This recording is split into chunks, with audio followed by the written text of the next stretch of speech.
woman anyway. Oh, you go ahead, dear. I'll be perfectly all right until my new friend arrives. Right. The last time I left you alone, you almost burnt the apartment up. Oh, but it was so nice to see all those fine young firemen. You better behave. These aren't friends coming to sit with you. We pay them. If you chase this one away, the agency won't send us another, and I'll have to put you in a home. My friends will always come to visit. But dear, what will you do for money if you don't live with me? Why, you might end up a bad lady on the streets. You horrible, horrible old woman, how dare you!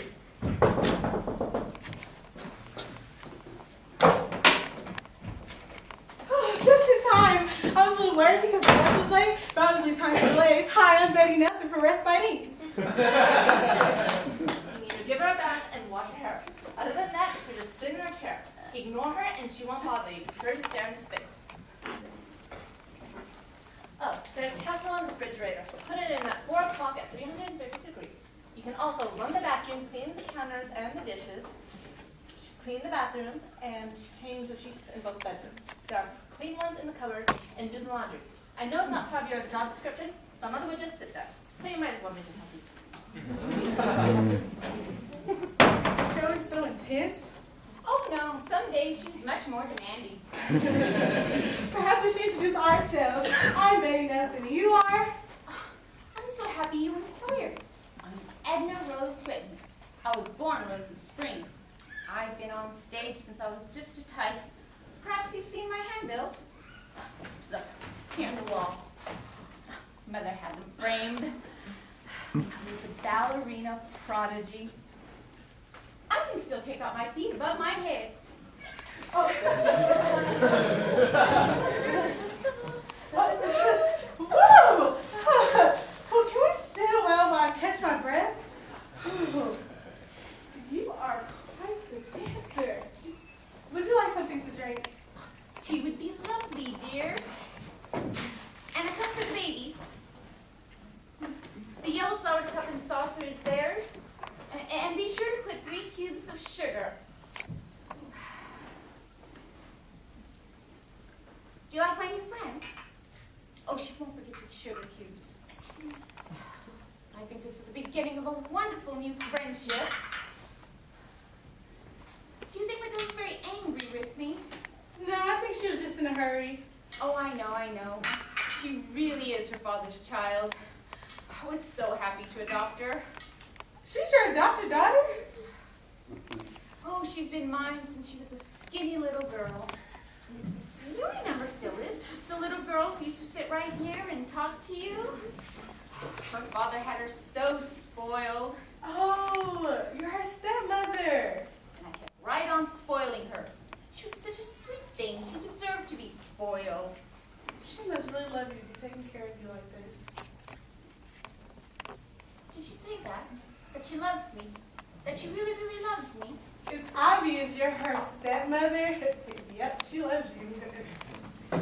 She must love me. I'm very high maintenance.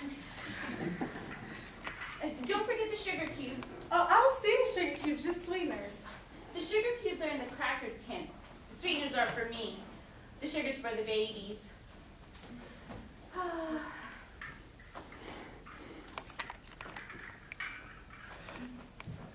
Where do you want the baby's cups?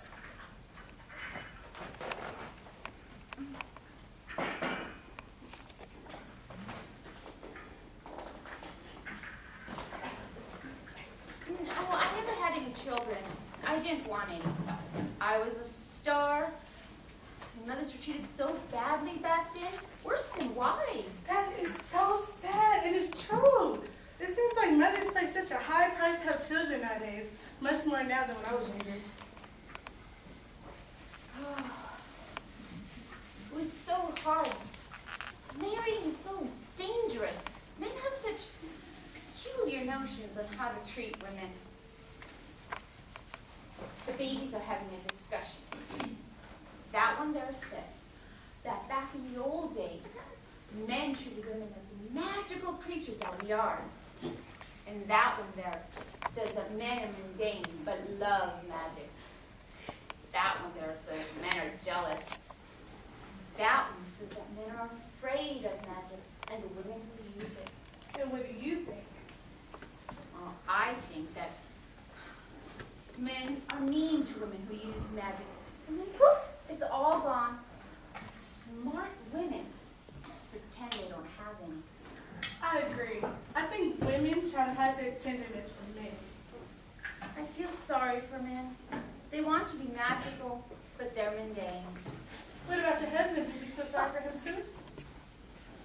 Sometimes, but he was an exceptional man. He was capable of loving me. And he liked to see me sparkle and show my magic. Like this.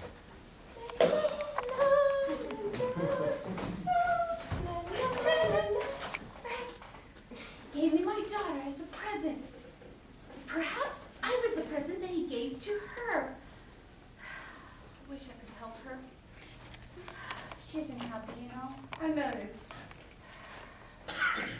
I tried to help her, but I just really can't. Please sit down, please. You're wearing me out. I'm in pretty good shape for 89 years old because I kept my magic. Please, sit. Wait, you're 89? You are in good shape. Why did your daughter tell me to ignore you? Want to know the secret? Promise not to tell. Promise. Cross my heart, hope to die, stick a needle in my eye. Well, I can see into the other room, the one where the babies are. When I was a little girl, I could go in there, but now the doorway is too small. But I can still see and hear them, and they can still see and hear me. When I was young, he took me away and taught me how to dance. I lived in a terrible place, but when I was with the babies dancing, I felt safe. Mother saw me dancing though one day, and she took me away to learn the ballet. But she told me that the room was just make-believe. So I pretended I didn't see it. And after a while, it disappeared. But I led such an exciting and glamorous life with friends and parties that I soon forgot all about it. But then I got old. My husband died, my daughter got dizzy, I got lonely.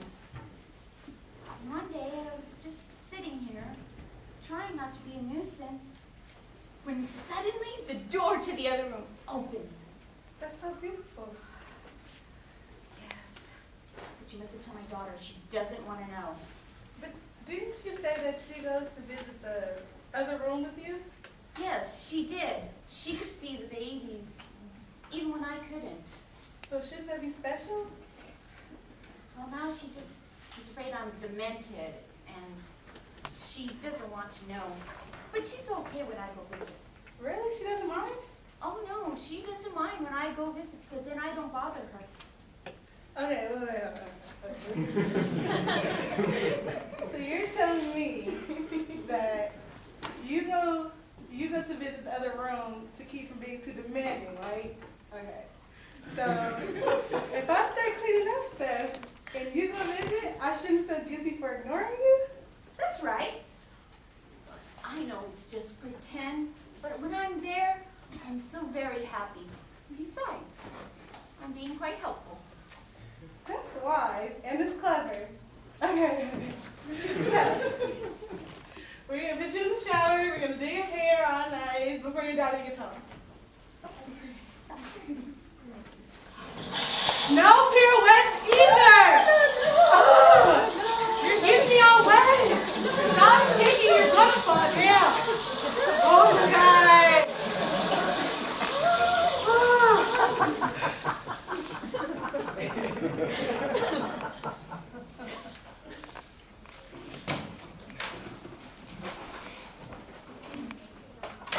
Oh, you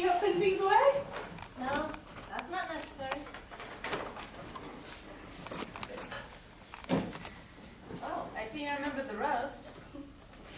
Actually, you've done a really great job. Better than the other girls they've sent. Thank you. So you will be coming back? Yeah, just call the agency anytime you need me. I don't need so much as help as I need to get out of this place for a couple of hours each week. This mess, it won't be like this again. You will come back? It'll be my pleasure. You're such a delightful mother. She's so loving, and she has such wonderful stories. How lucky you are to have this time with her. Lucky? I don't feel lucky. If anything, I feel overwhelmed. You are. You are overwhelmed. I always want to take care of my mother. I know it's hard, it's tough, it's 24/7, backbreaking. No help and no one understands how you feel. But you have to enjoy this time you have together with her. She's wonderful and she loves you. When I was little, I used to adore her. I thought she was like a totally magical creature. She still is magical. I wish I could see my mother the way you see her. Okay. Enjoy today. Everything is done.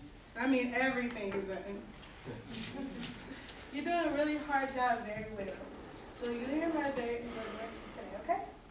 Okay, I'm sorry. And thank you. You're welcome.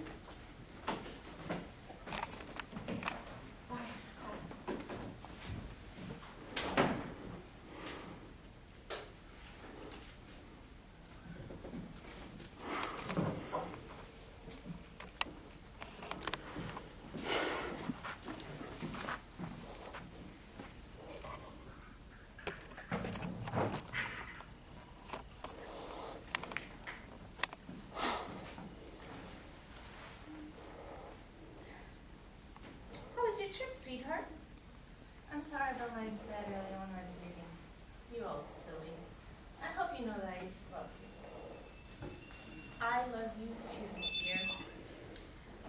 Oh, look, you put the baby's table out for them.